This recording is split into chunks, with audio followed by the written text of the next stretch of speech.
Hey, good evening, everybody. Welcome in, everybody. Welcome to, I guess I'm going to call this just Dragon Stew here because we're going to throw a bunch of stuff in here. Talk about a bunch of RPG stuff that is going to be hopefully fun to talk about. And yeah, I'll share some things tonight. But welcome in. Glad everybody's going to show up tonight. And if you're new here, thank you and welcome. Appreciate you being here. And if you're a regular, as always, appreciate your time and your attention. And feel free to leave something in the chat and let me know where you're from, or if you're new, or if you have questions. Would love to chat it up with you tonight. And yeah, got a few things going on. Been super busy lately, trying to figure out. I'm working on my my zine, Crit Happens, number 12, issue number 12. And so I've been kind of hammering away at that, and trying to work on a new adventure. New adventure is my first adventure, so we'll see. Well, let's find out. Try this. Is it boosted now, Michael? I've turned up my microphone. Is that any better? Good evening, Terry. Good to see you. Glad you're here. Does that sound any better? Let me know. Let me know in the chat if that is any better, or maybe I just need to speak up. But I've turned my volume up here on my mic to the best of my ability. And once again, I've had issues in the past with this mic, so it may be time to get a new mic where I'm just not, where it's not an issue. But appreciate you guys hanging out, being a part tonight. And I'll just carry on. You guys let me know in the chat what you think of the sound, how the sound is going, and I will see if I can do anything about it as we go along. Let's see. How about that? Let's try that. Maybe my sound is better now because I turned it.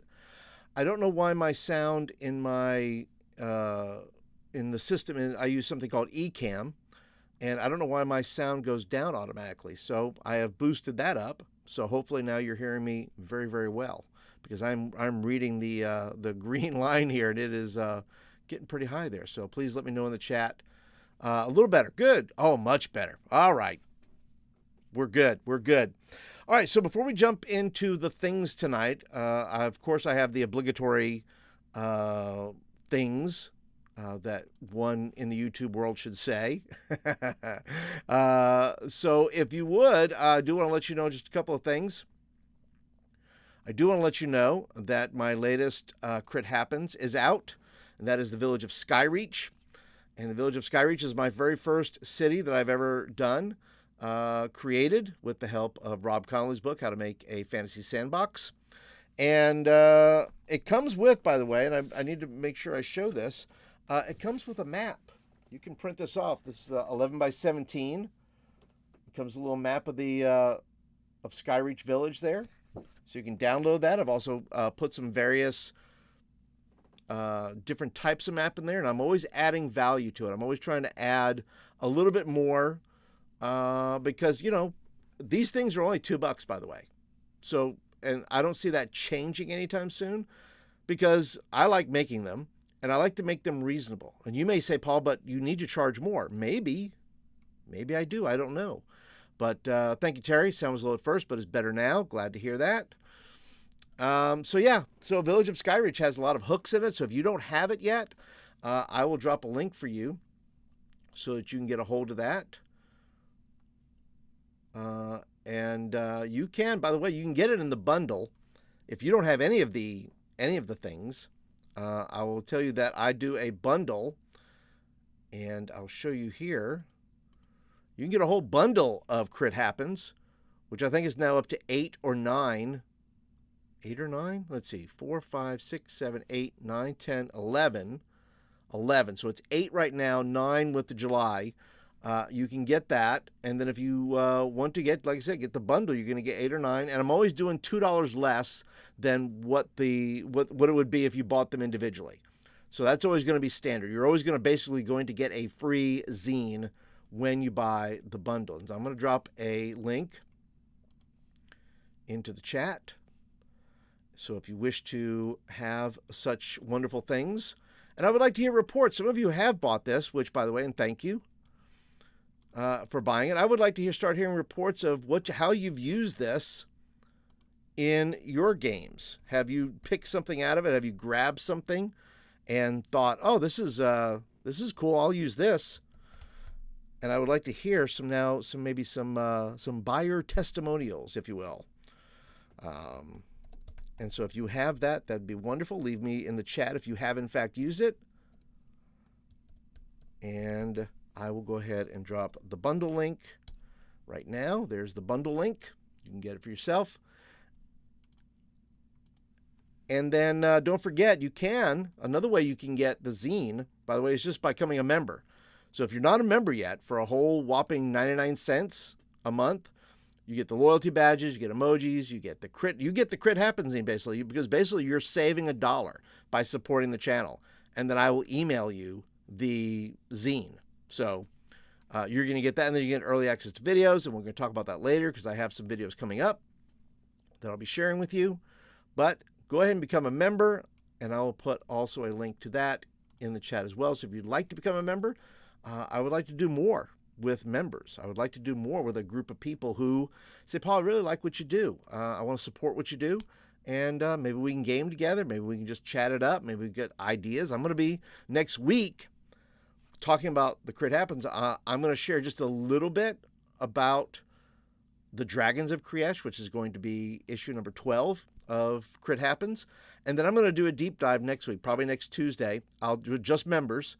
I'm going to do a deep dive into it. I'm going to start showing you and maybe do some feedback before I actually print it and get some feedback from you guys. So that's what I'm going to do next week. So if you're interested in that, become a member and you can be a part of that little group that we're going to help me inform how I do my dragons. And you can help me out if you want. So, I misspelled that. There we go. All right. So let's go ahead and drop that in there. And then you guys, if you're interested in becoming a member, you can if you're not a member already. All right. So, moving right along as people are stepping in here. We're still a little early in the stream here. I will show you just some things I'm working on. I'm kind of working through my list of things that I have here. First of all, I got a belated. Some of you maybe saw this as a post. Some of you that are members saw it first. And it is the Curse of Strahd little mini. Don't know if you can see that very well. If I pull back, you can probably see that a little bit better. In fact, I'll take it out here. And maybe you can see that a little bit better. It's got all those bats hanging around. It's a belated Father's Day gift from my son. And really cool. He is now an assistant manager at a game store. So he's got the inside scoop on some things, which is cool. And this is what the little box. I think you get this when you buy a certain amount of the box miniatures. So if you buy a couple of cases or whatever you buy, I think you get one of those. And I think he had that at the store, and he said, "Hey, can I have that or buy that for my dad?" And he did. And I raised my kids right. As far as I'm concerned, I raised my kids right. They buy me cool stuff. So hopefully one day I'll get to use old Curse of Strahd. I have yet to play it. I've yet to run it, believe it or not. Sometimes it gets broken down. Well, hello, Thraxus. Just became a member. Welcome. Appreciate you being a part. Appreciate you being here. And let's see. So that is my Curse of Strahd. And then, let's see, what else? I got some stuff for Free RPG Day. Before I get into that, I'll show you. I've been doing some crafting lately. Thank you, Thraxus.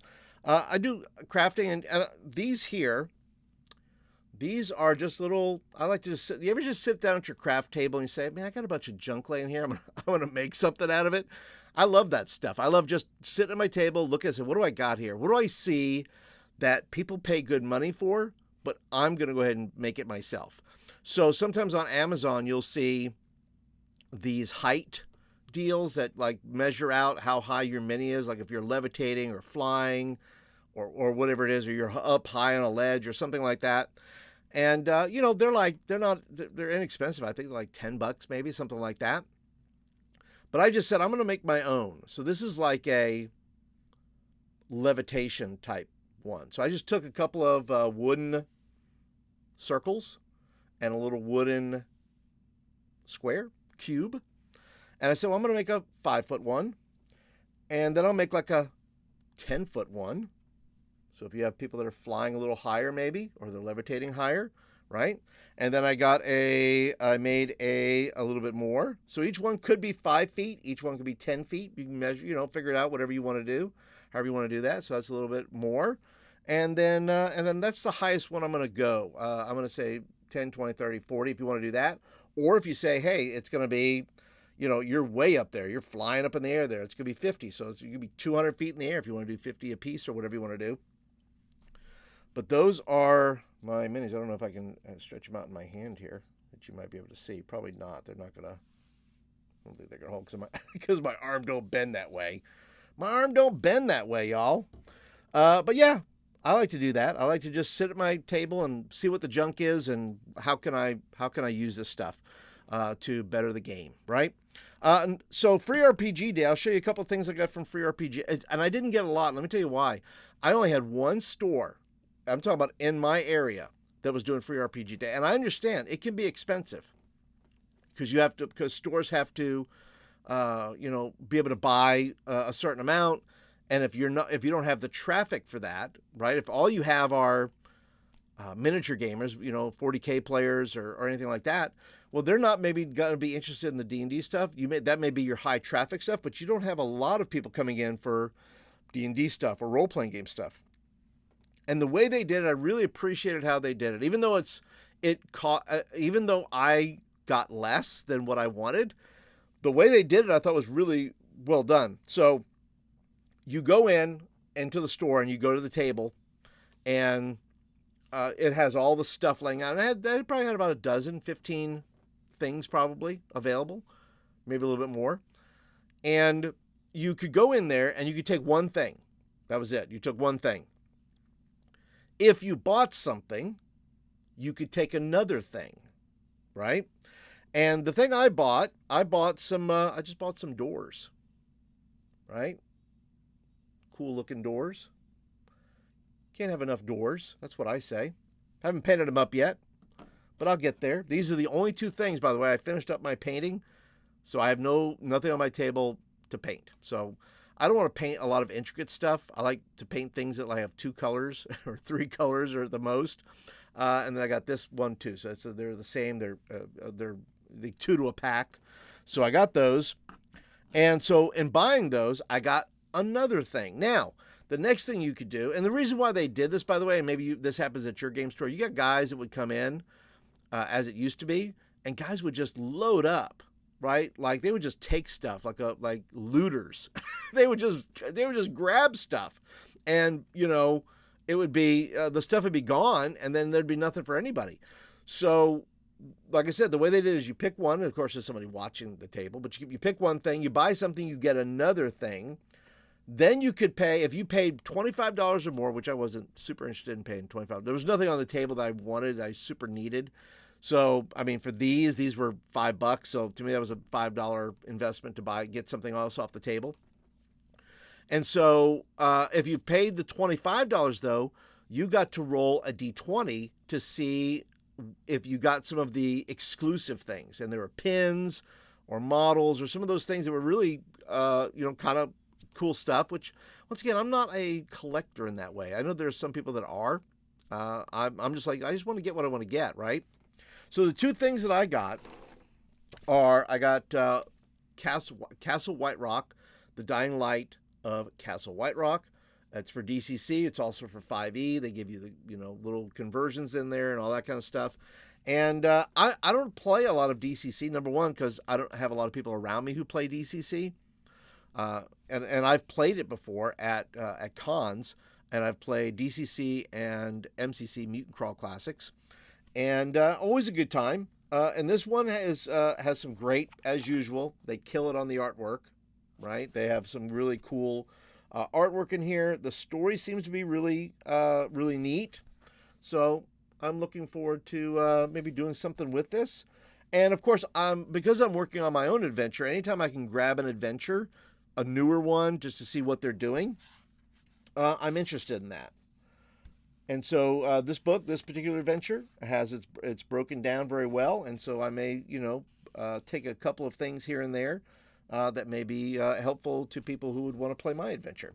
So that's Castle White Rock, The Dying of the Light of Castle White Rock. And that's the first thing I got. And the second thing I got was Basic Role-Playing Universal Game Engine. Now, I seem to think, I might have this maybe in my drive-through RPG, probably, maybe. I don't know. I don't know if I do or not. I might have the quick start. But you know what? I do like to have a physical book at the table. And this is super, I mean, for a free RPG product, they didn't skimp. These guys over here, who did this? This is from Chaosium. And I don't think I've ever played Basic Role-Playing Universal Game Engine, but I think I've heard of it enough that it has tables in it. It has all kinds of cool stuff in it. It breaks down the rules. It gives you the character sheets, all those kind of good things. So I'm willing to, I like to try new systems. I like to try new things at least once to see how they are. And once again, they didn't skimp on it. They put some really good artwork in there. This is kind of a tannish type paper. As you can see too, on the edges there, they kind of do a little print along the edge, which looks kind of cool. They give you some player characters to work with, so they give you that. And because this is a basic universal game engine, that means that you can use it for anything. Sci-fi, you can use it for, whatever system you want. Westerns, whatever. So, I'm good with it. So those are the two things I got. Worthwhile. There were some other things on the table that if I can get them somewhere, I will. But you know what? I look back at the other stuff I got from Free RPG Day, and I don't think I've ever used them. Maybe I've used one thing for the past, however many years they've been doing it, and things that I've been collecting. So it's fine. I don't like to collect junk. I don't like to just have, not collect junk, but I don't like to collect things that wind up being junk around my room that I'm not gonna use. But I feel like I might use. So only getting two things is actually good for me, right? Because I think if if you're like me, we can be some hoarders, can't we? We can be some hoarders. We can be some game hoarders. Leave me a little something there. If you're a game hoarder, if you're a resource hoarder, just go ahead and leave something in the chat there and say, yeah, that's me. You can do a little hand. You can say, hey, that's me, holding up my hand. That's me. A thumbs up, whatever you want to put in there. And listen, welcome to Hoarders, RPG Hoarders Anonymous. Welcome. It's me, right? And I'm trying not to be like that, because I don't want to have a bunch of stuff that my son is going to one day have to look at and say, what are we doing here? What do we got? Dad, why do you have all this stuff? I don't want to do that to him. I don't want to have somebody to go through all my stuff and go, why did he have all this crap? I would rather just have, eventually it's all going to scale down to like one. You can see already, these are just two of 3, 4, 5, 6, 7, 8. So I have 8 bookshelves of stuff. And I don't need it all. One day I'll get rid of it all. So that's what I got from there. I will share a little bit of news. How many of you have either, and I say buy because you can't buy it, you can donate to it, but I did a little thing called the DM Diagnostic. And if you don't know what the DM Diagnostic is, it is basically it's just a way to judge yourself as a DM, and it's got 15 skills that you look at for your gameplay. After a gameplay, you go through, and it gives you 1 through 6 on things like, hey, did I keep the pace going, right, of the game? Did were my combats too long, right? Did Did I manage the table well? And I think this kind of introspection, this kind of critical look, which I am of myself when I DM, I look at those things and say, hey, you know what? I'm looking at the table that it's easy to just say that the only thing is, did people have fun? And listen, that is high priority. You want your players having fun. And everybody comes to the table with their own definition of fun, right? I do, you do, he do, voodoo, right? And so I created this little tool here. It's free. It's pay what you want. So if you're interested in that, you can get it for yourself. And I'll put a link in the chat for you if you want. And really, it's just a way. And you can also give it to your players. It's all mapped out. It has a little intro to it where you're just saying, hey, by the way, this is for improvement. This is not to be, so critical of yourself. It's not whether you're a good DM or a bad DM. This is hey, I could use this is an improvement. I can improve in these 15 skills that a DM needs to, run his table. I think this is based on what I think.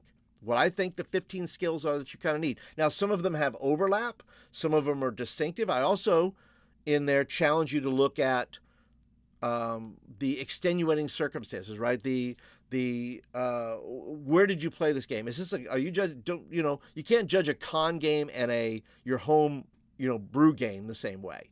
You can't judge necessarily for me as a professional DM, judge your paid games versus your free games maybe.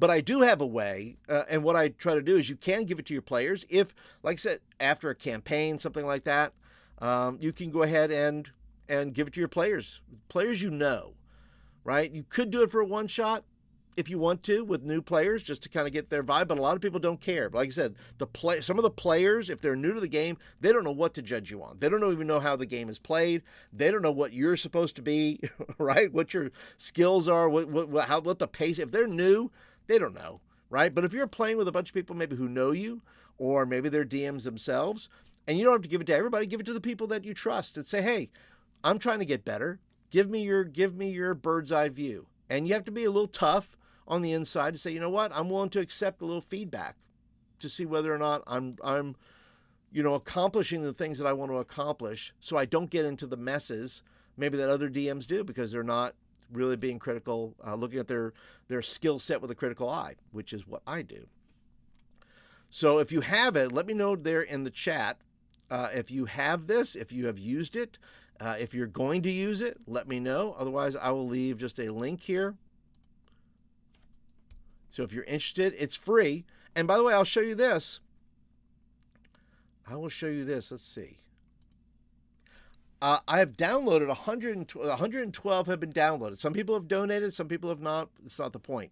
I'm not looking to make $1 million here. I'm just looking to put a tool in the hands of DMs that they can use to be able to look at their skill set and say, hey, there's some things I can look at as a DM. You don't have to be a paid DM, but you DM a lot, or you DM at cons or whatever you do, and it's good. And if you don't give it to anybody else but yourself, that's kind of the point.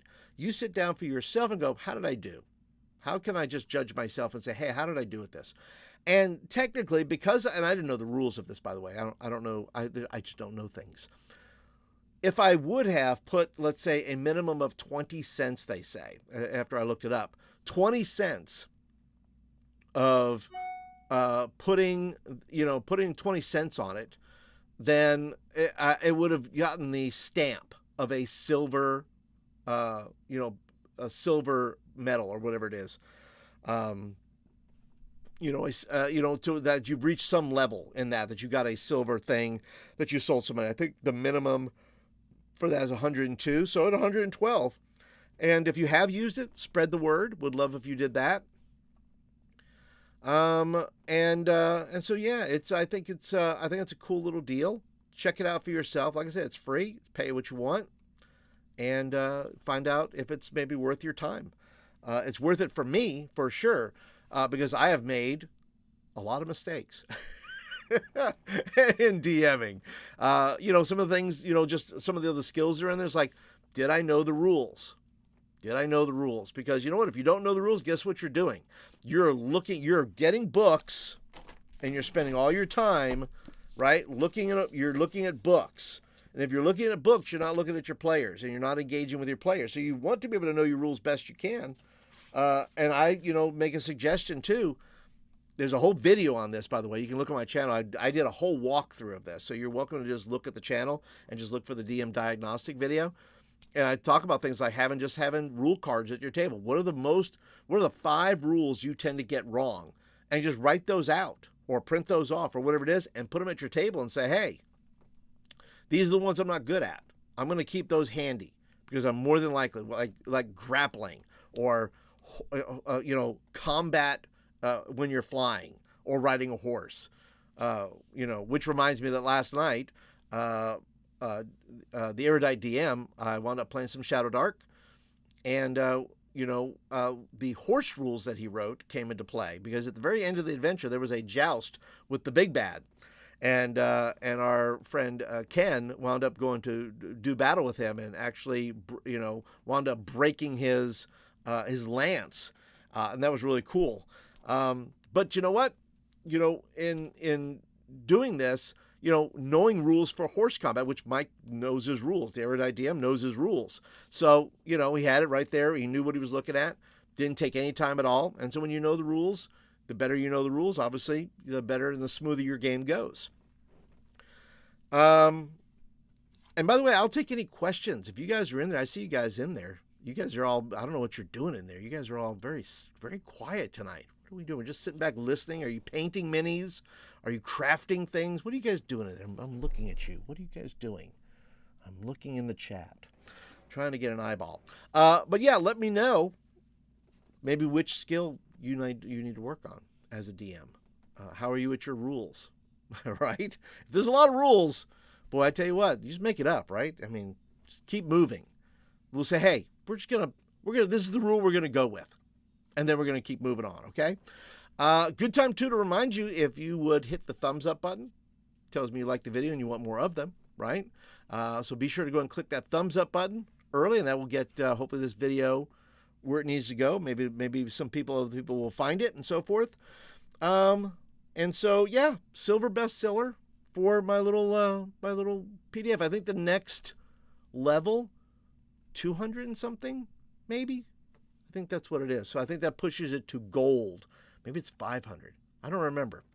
It's one of those. So either way, DM Diagnostic, it's doing well. Thanks to all of you. Whether you downloaded it, paid for it, didn't pay for it, doesn't matter. Appreciate you guys supporting. Now, let's move on to some other things that I'm doing that I need you guys to give me some good vibes here, because what I'm doing is this fall, I've sent out to 3 assistant principals in my area. I have formed something called Questers Clubs. And my tagline is Questers, Quester Clubs, because everyone's questing for something. And because I am a certified therapeutic game master, yes, it's a thing. It's a thing. Just look up geektherapeutics.com. And I'm certified to work with therapists and educators and social workers to help students and, use this game in a way, right? First of all, for fun, but also out of it, they can learn new skills, right? I think we all learned that, right? We learned our math skills, we learned reading skills, we learned teamwork, we learned all the things. And those are the things that I want to bring to an educational system. I'm starting right here in my own town. And so I need you to give me some fingers, some good mojo fingers, okay?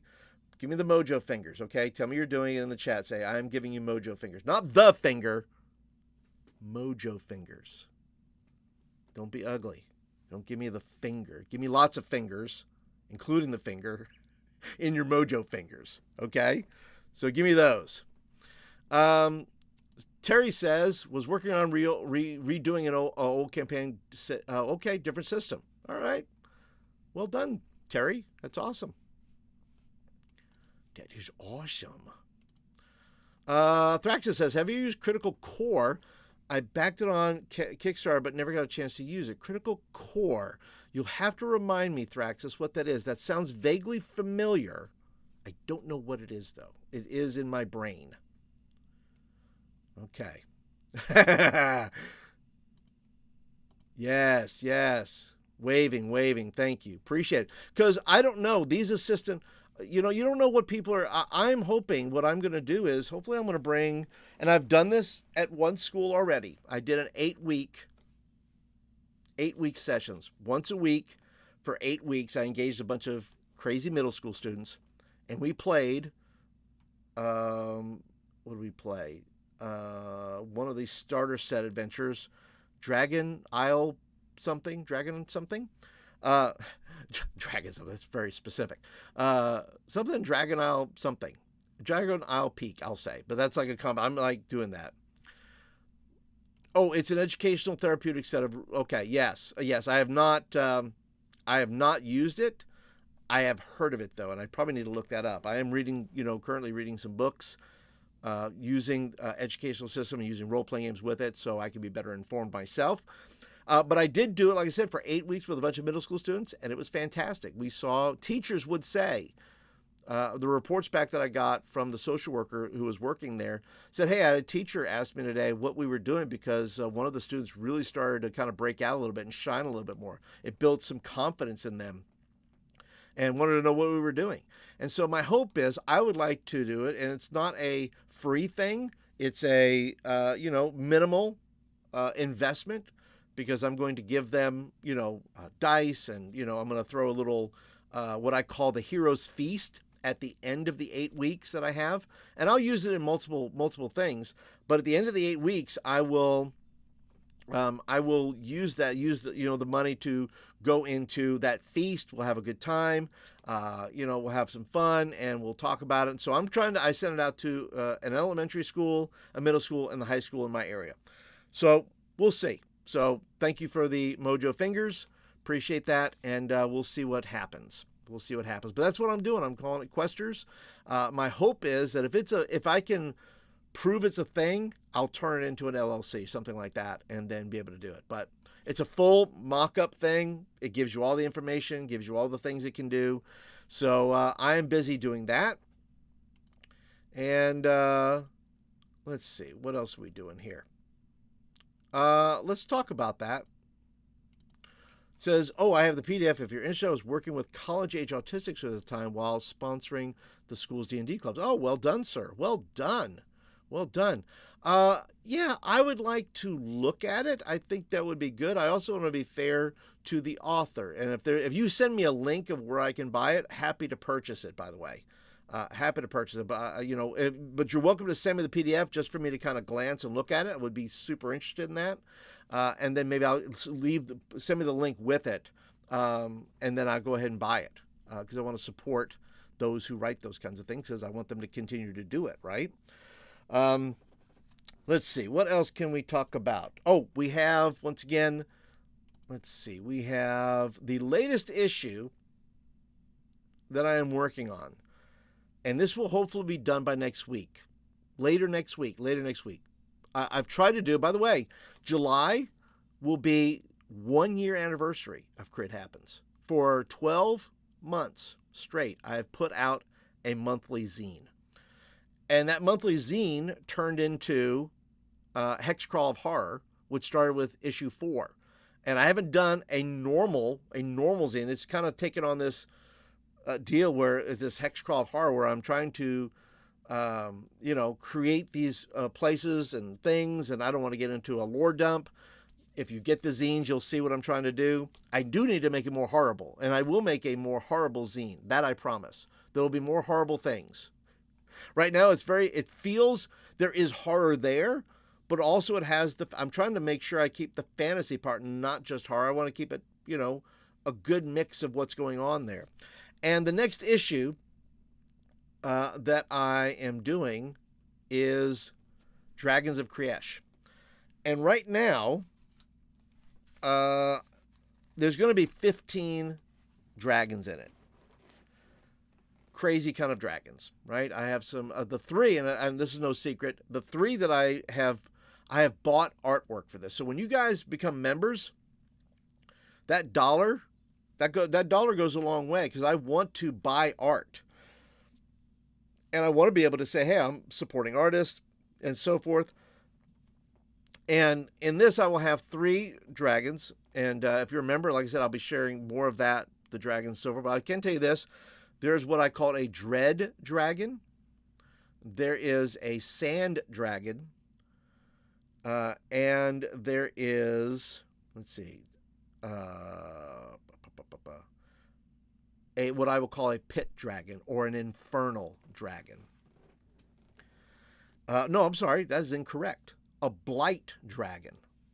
The blight dragon. Now, the infernal dragon will be in there as well, but that comes out of this, once again, demigod war, all kinds of things. I don't want to. The minute I start getting into it, I start talking about it, and I don't want to do that because it just becomes a lore dump. But I don't want to do. I'd rather you just go ahead and check it out for yourself for $2, right?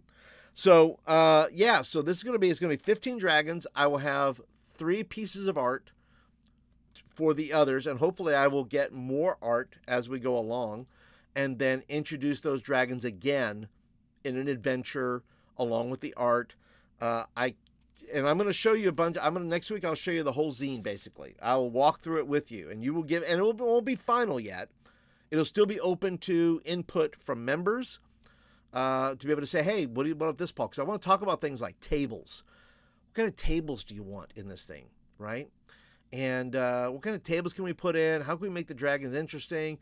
This is a system agnostic zine, by the way, so you can use it for whatever you want at your table. I know everybody wants to jump on the Shadow Dark deal, and that's fine, and you can use these in your Shadow Dark game. I just want to keep it system agnostic. I want anybody to be able to use it for whatever game they're playing. And once again, that may mean I hate money because I won't do it in a Shadow Dark version. Maybe I go back and maybe make a Shadow Dark once I take all these zines, which then would maybe go into a setting book of some kind. Maybe that one of the setting books is a Shadow Dark setting type of thing where I can do it that way. But we'll see.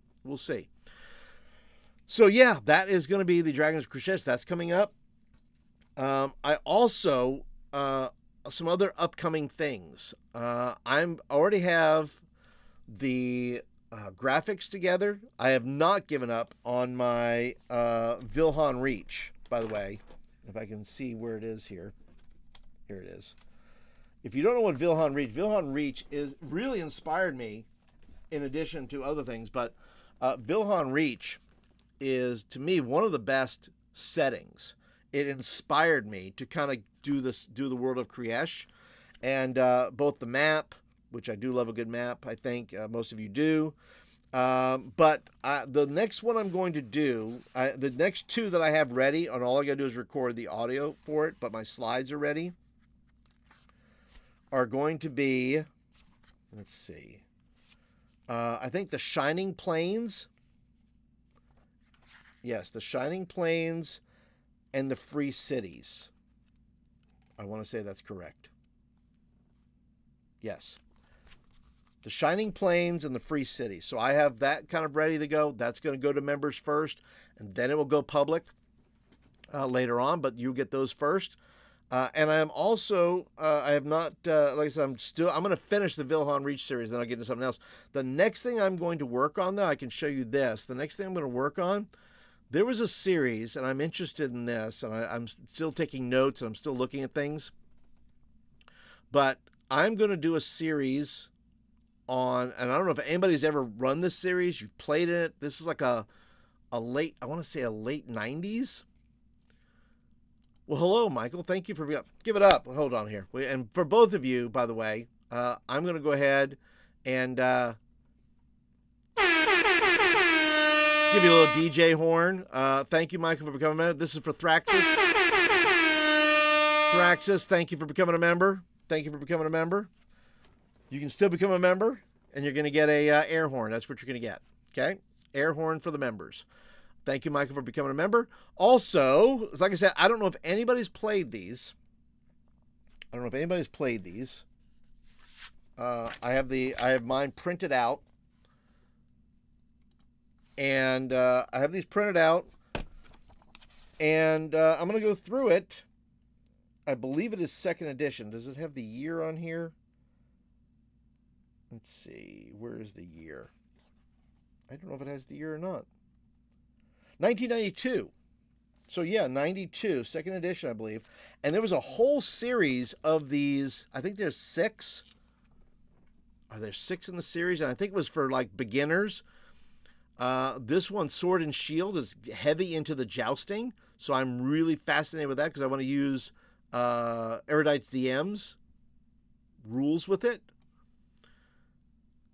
And so let me see how many. 1, 2, 3, 4, 5, 6, 7. There's 7. 6 adventures, and Thunder Rift is an actual. There's a setting book with that. So I'm going to go and I'm going to kind of work through that, kind of like what I'm doing with Vilhan Reach, and I'll just kind of examine each one and kind of give some thoughts, some good ideas that might be a part of that. So I'd like to hear from you. If you have played this, let me know, because I'm going to go ahead and do some videos on that. Once again, they'll go to the members first, and I'm just going to keep dumping some cool stuff to the members. I'm going to do some live streams. I'm going to do some fun stuff, and we're going to keep that party rolling. Let's see. Oh, I'll show one more thing here. Hello, Mac. Welcome, sir.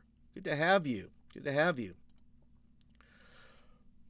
So I'm going to, and if you've seen this, Professor Dungeon Master has that round Lazy Susan thing, dungeon, where you just kind of use near, close, and far, and you kind of move the. And what brought this on is we wound up using that at the North Texas RPG Con for, what was it, Savage Worlds. And we would, rotate it around. People would move their pieces. And you know what? Nothing is lost in that, right? I know some of you may like the full map gridded. Some of you may be less, beholden to some of those things. But I want to at least try it because I think it's a lot. I think I want to say easier in a sense, for at least for imagination purposes, maybe, to be able to build a scene there. And the first one I bought, I bought this for like $7. The problem with this, I bought this at a yard sale for $7. Now I still may use this. The problem is they don't make them they don't make what I'm going to buy in 17 inches, so it would flop over. So I had to buy a 2-foot one, because over on Etsy they have, and I'll put links down. All the links, by the way, for everything I just said, all throughout the show, will be in the show notes. So you can check out all the things that I had in there. And so I wound up looking through Facebook Marketplace, and I found one, a 2-footer, 2 feet, and for $20. And I bought some WD-40, oiled it up, and it is spinning just fine. So for $20, couldn't miss that. So I will show you the pad and all that stuff. I'll do a whole, not tutorial maybe, but at least how I'm using it, because I want to be able to use it too when I do run games in person, which I enjoy running games in person better. Most, I should not say better, but most of the games I run are in person, and I enjoy those. Not that I don't like online, because I play those as well. But I like to use different systems, like using the near, close, far, right? And using the Lazy Susan to move it around to build the thing on there. I also like using, the map. And one thing about doing this, if I'm able to do this with students, I show them there's multiple ways to be able to do that. There's multiple ways you can play this game. You don't have to play it just one way. There's all kinds of ways you can do that. And I want to introduce that for the hobby aspect, because they will ask questions, right? And I will say, hey, this is, and because, sometimes the first way you learn something is you think that's the only way it can be done. I think that's how, a lot of factions in the OSR became the way they were, right? Because they said, nope, we played it this way, and now we're going to play that for eternity. Let's see. That module and Thunder Rift setting was a Beckme, yes, or Rules Cyclopedia, yes. That's you are correct. I do remember reading that. So, and I don't mind running it that way. I don't mind running it Beckme style. It's fine with me. I could use Shadow Dark rules. I could use the Beckme rules. You can do it 5e. Use whatever rule set you want. But I would enjoy running it that way. And I'm trying to teach the other thing I'm going to teach students. because I call it questers. I don't brand anything. So in other words, I don't say, well, this is a D&D club or this is a whatever club. I keep it very vague because I don't want them to necessarily fall in love with a system. I want them to love to play. And so that's kind of my goal in doing that.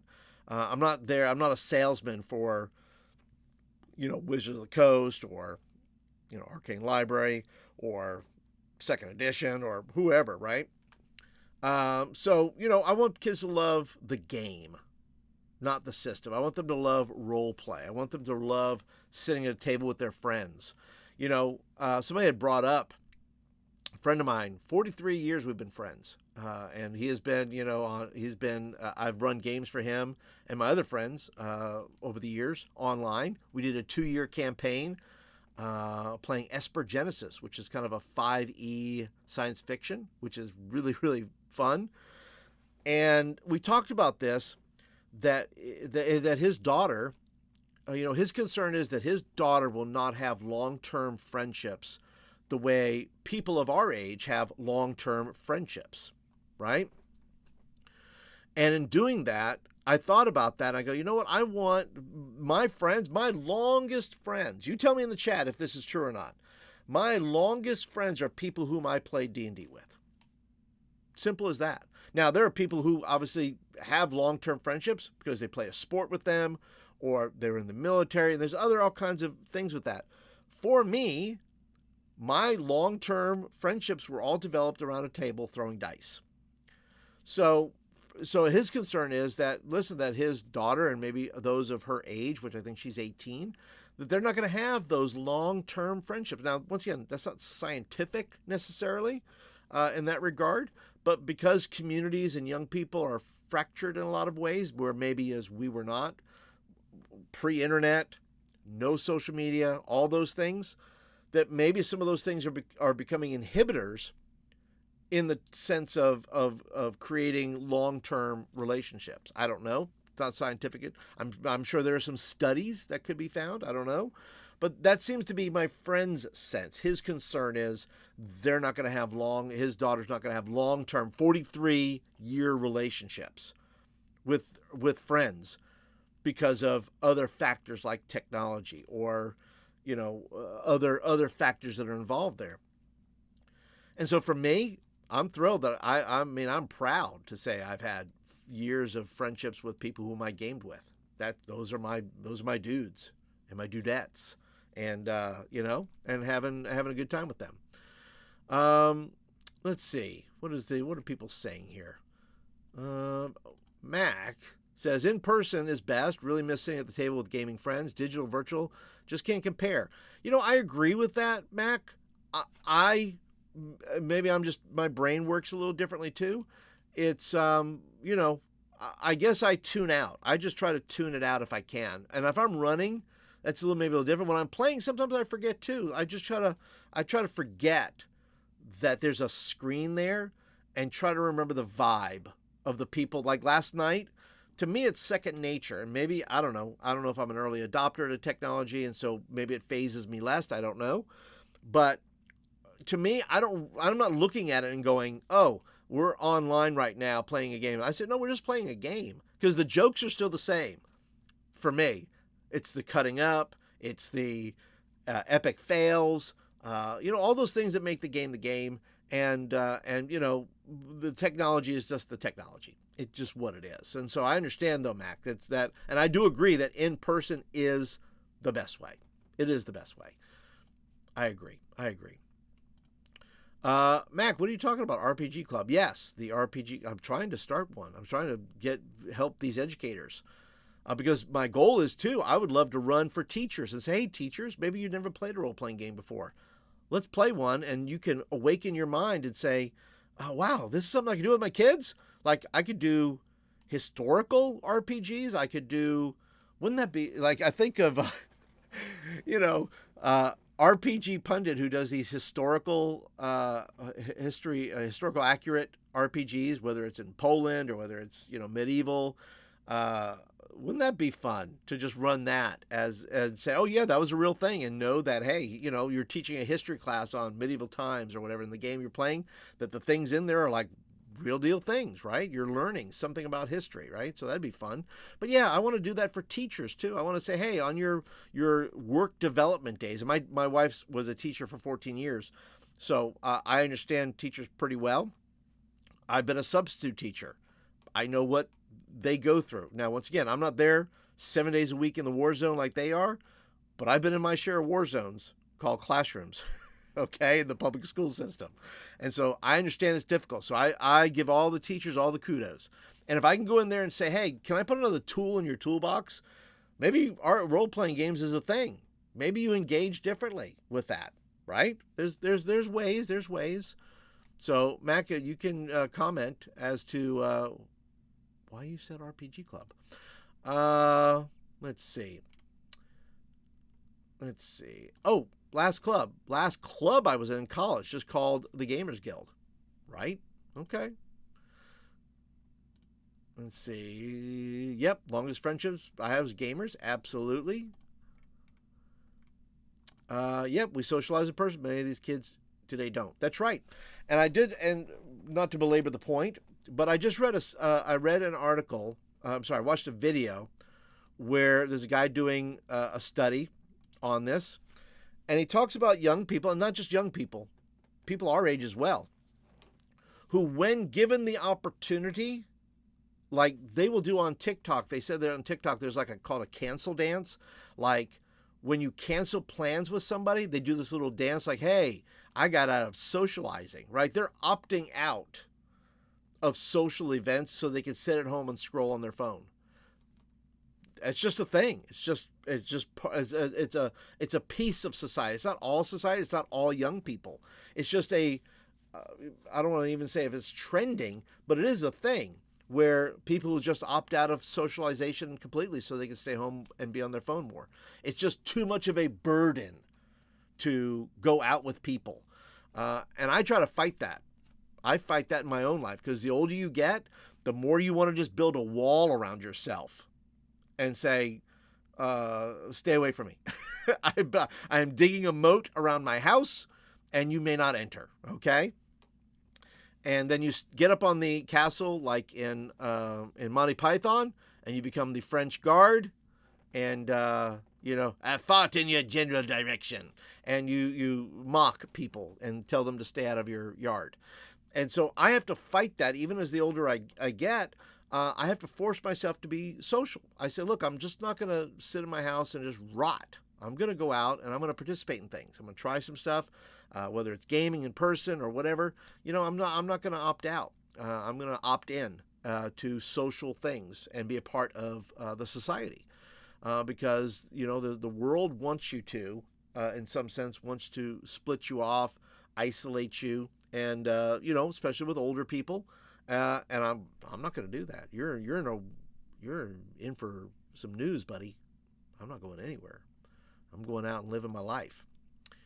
Let's see. Just got done watching Pundit on D&D's dad's channel. Oh, okay. Very nice. Very nice. Serendipity. I had a teacher that used historic plays to teach history by having us take on roles and learn about the people and times this way. That's fantastic, Terry. That's awesome. I do remember. Do you remember the movie Teachers? And I want to say it had Nick Nolte in it. And they had one teacher, and I think it was the guy from the movie S.O.B. and Soap, who played the teacher who was slowly going nuts. And he would dress up every day as Napoleon, and they thought he was just the greatest teacher because he would show up and reenact, but really he was just going into madness, right? And I always looked at that and went, wow, that's really a good teacher, right? That you're willing to show up in period authentic whatever, and you're teaching the class and so forth. And I think that's what RPGs do. RPGs can be a part of that, can be a part of reinvigorating the educational system and reinvigorating a young person's mind to want to read again, want to imagine again, rather than looking at a phone and saying, well, that's all there is on there. There's nothing to imagine there. It's just stuff. It's just stuff you scroll through, right? And so I would rather use RPGs to reinvigorate that and be a part of that. So, hello. Death Angel shout, hey y'all, what I miss? Well, Death Angel, I have to tell you quite a bit.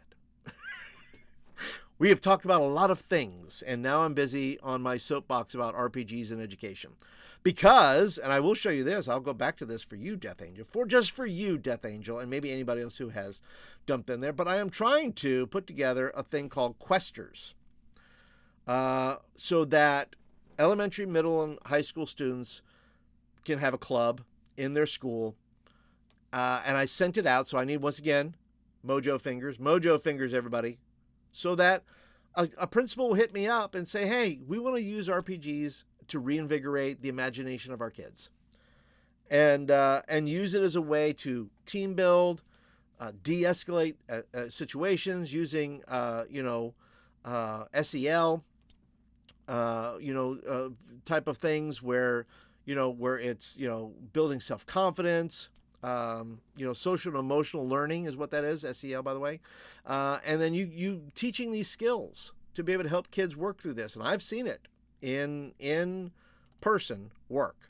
So with the amount of students and people that I've worked with, so that's what I'm working on. So I'm going to show that to you guys because, those that jumped in late, I want to give you a little something, because like I said, I don't stay on here very long. I stay for an hour.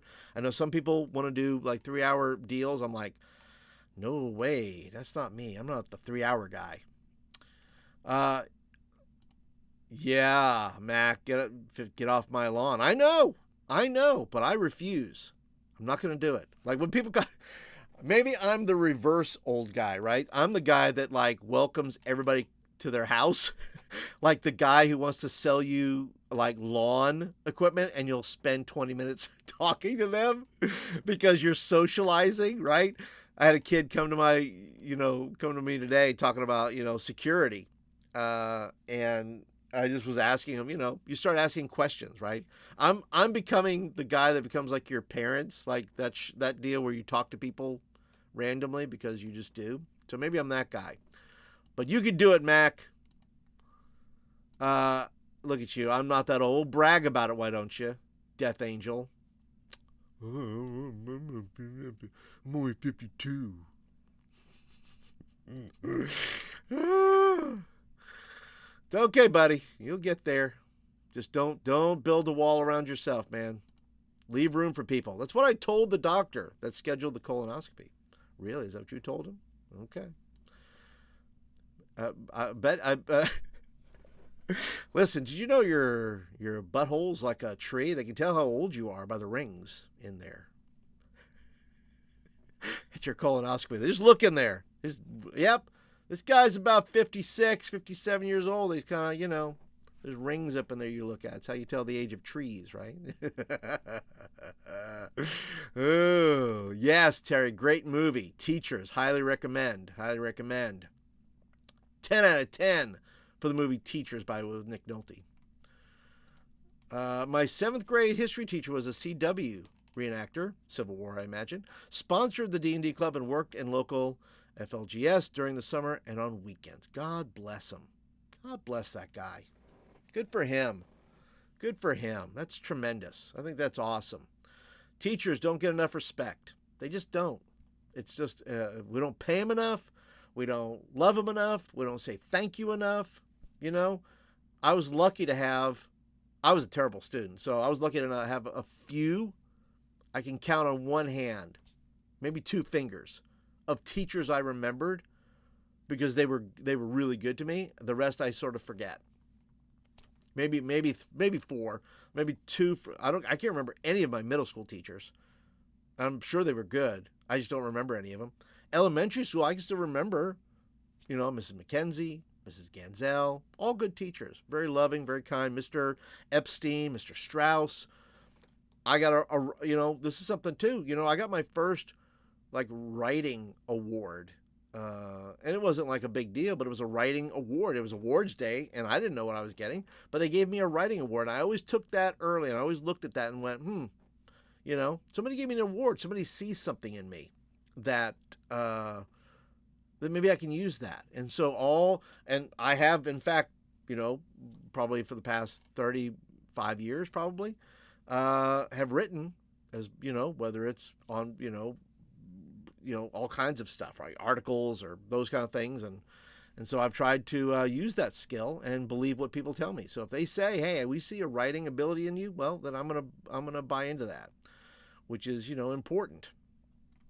It's importante. I encountered a lot of college kids and parents that were asking for something like that, either when the kid was in middle school or high school or later, to help them develop skills. Yes, kids want it. Parents want it. A lot of educators maybe don't want it. I don't know. I don't know if that's true or not. I'm testing this out in my own community to see if it's something they would be willing to buy into. As something they bring somebody in for, right? They bring in all kinds of people. They bring in counselors. They bring in nutritionists. They need to bring in a game master. If I had my druthers, you would have a class called Adventure Time, and you would sign up as a class. It doesn't count towards your grades or anything, but sign up for class. It's just Adventure Time, and you get to stop in, right? Maybe it's a stop in where maybe I just need I need an adventure break. So kids stop in, maybe they paint a miniature, right? They're like, "I am so over you. I am over this school and these kids and these classes. I need an adventure break." They come in and they roll up a character, or they paint a figure, or design a dungeon, or they just get out of their head for a little while and they do something creative, right? And then they go back to class, right? So that's look, I have dreams, I have goals. I think that's a doable thing. Maybe I can get something going. We'll find out. And once again, we appreciate, let's see. Oh yeah, Richard Mulligan. Yes. Terry, good call. Richard Mulligan. Love that guy. That guy was hilarious. Crushed it in SOB, which is a great movie. Thank you again for the fingers, for the mojo fingers. Maybe we'll get it going. And then there's Joe the lawyer. 5 hours later. Listen, I wasn't going to call anybody out, Death Angel. It's you. You made me do this. You made me say this. But yes, not doing 5 hours. Listen, I don't want to be, I just want to be me. I'm trying to just be me on the tube here, right? I don't want to be anybody else but me. I'll do my thing. And Joe does his thing. By the way, Joe does his thing very well. When he does his 5 hours, but he's going. His motor is running, right? And he also runs to the bathroom a couple of times, right? You all a bunch of kids. That's right. We're going to stay that way. Growing up is optional, Terry. It just is. Yeah, if you organize school clubs, you might want to reach out to Troll Lord Games and get that club a free set of yes, absolutely. Castle and Crusades, 100%. Because I call my thing Questers, once again, I would get the set. The goal would be, yes, that a club could exist. It would be self-starting. Now, maybe not so much in elementary school. Maybe maybe in middle school they could do it, and definitely in high school. And I can recommend that to them. If I'm running it though, I will keep it somewhat system agnostic in the sense that I don't have to tell them what the system. They don't care what the system is. They only care that we're around a table, and we're playing a game right now, and we're playing characters and we're rolling dice. I don't want to get into the minutia of explaining the games or the history or any of those things. But I agree that yes, if I'm to release it, say, hey, how can we start our own game? Well, let me recommend Tunnels and Troll. That's way back. Let me recommend Castles and Crusades. Let me recommend some of these games that that kids could run fairly easily. And systems like that. But so that's my goal. My hope is I'll hear back from somebody. I'll get an email at some point. I've sent it to where it needs to be. Yeah, middle school is ideal age for getting into no question. And some what my hope would be, that if let's say I do the 8 weeks, right? And that's my standard program. I do 8 weeks with a group of kids, and I teach them to play. Then they bring me back, and I do with a smaller group of kids and teach them how to run the game. Where at the end of that, where like the last 3 or 4 sessions, the kids run it, and I just sit back and watch, and I'll just coach, and I'll help. If they look at me and say, is that right, or is that whatever, I'll say, you're good, we're good, we're going to go with that. So teach them how to run the game. So then you move from player to DM, right? And which is really, you're just developing leadership. You're just developing a new set of skills. So you're going from being a good player to then how do you do this? And that's just, to me, it's just skill building, right? It's just skill building. And that's what that's what I'd like to do. I would like to use RPGs to teach skills and then level up, right? Give them multiple ways to level up, literally, figuratively, and really level up. Do patches, do the whole shebang, right? Give them stickers, give them whatever they need to do it, right? So yes, 100%. Absolutely, Mac, start middle school. That's when I started playing. It's a fact. That mind is wide open, man, in middle school, and it just electrifies your brain, buddy. Your imagination just goes, right? And Terry says you got to grow older, but you don't have to grow up. That's right. No matter what my wife tells me. Say, nope. I'm going to buy into that. So, age is just a number and all that, right? I'm going to keep doing what I do. So, but I think we have reached about an hour, a little over an hour. And I want to thank you guys for hanging out. Thanks for being a part tonight. Don't forget, and I want to say thank you to all of you that became members tonight. Link is in the chat. Link will be in the description. Next week, members, probably Tuesday night, probably the same time. By then, I will have my, I will have issue number 12, Dragons of Kriesh, almost done. So now I'm on a time limit. Now I'm on a deadline, because I'm telling you that I'm going to have most of it done. Get your feedback on what goes in here, why I'm making it the way I'm making it. And you may say, Paul, it's a good idea, a terrible idea. I'm listening. Eventually, I'm just going to make it and send it out with all its errors and mistakes, and then I'll have to update it and do it again. Okay, so be ready for that next week, next Tuesday. And don't forget, if you don't have the Crit Happens, Village of Skyreach is my latest one. And then also you can get the Hex Crawl Bundle. All the links will be in the description. For that, you can check that out. And I had a good player that became a great DM. There you go. If you're a good player, I think you can be a good DM. And I think we don't tell people enough that they can be a good DM. There's a lot of DMs who don't want their players DMing. They just want to give me. And I'm like, go run with it. Let's go. Get some different perspectives at the table. But any last questions for me? Any questions about anything I've talked about, anything like that? Otherwise, like I said, good things are on the horizon. I have some stuff coming up. Things are being written, working on my first adventure in the town of Skyreach, where it will begin, and then it will go from there. But other than that, feel free, like I said, hit that thumbs up button. It tells me you like the video and you want more of them. And don't forget to share the video and share the love and say, hey, you know what? We get together, we sit, we talk, we laugh a little bit, we have a good time. And we encourage one another in the hobby, because I think that's critically important, that we, the people who are in the chat, and me, because it benefits me as much as it benefits you, by the way, when you guys show up, and we encourage each other to say, hey, this is a great hobby. More people should play this. I should invite more people to play. I should run more games for people who don't know how to play, right? So if I can do that and be a good hobby ambassador, then I want to do that. That's what I think. That's what who says that? Who's my guy on Saturday mornings I watch that says be a good ambassador for the hobby? You know who I'm talking about. I wish I could remember. I am just blanking on his. I've been in enough things. I should know. I should know his name. It's How to RPG is the name of the channel. I think it is How to RPG. I think it is.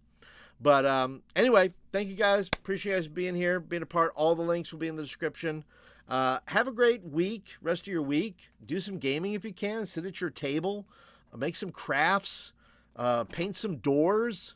You know, just sit down and dream a little bit, right? Go through your adventure like Terry's, porting over a system and mess around with stuff. Get that imagination going. You'll feel better. You'll feel better. All right, that is it for tonight, everybody. Thank you for being a part. Thanks for being a part of the stream tonight, and I will catch you all next week. Cheers, Mac. Appreciate you, buddy. And we'll catch you guys on the flip side next Tuesday, right? Talk to you guys later. Have a good night.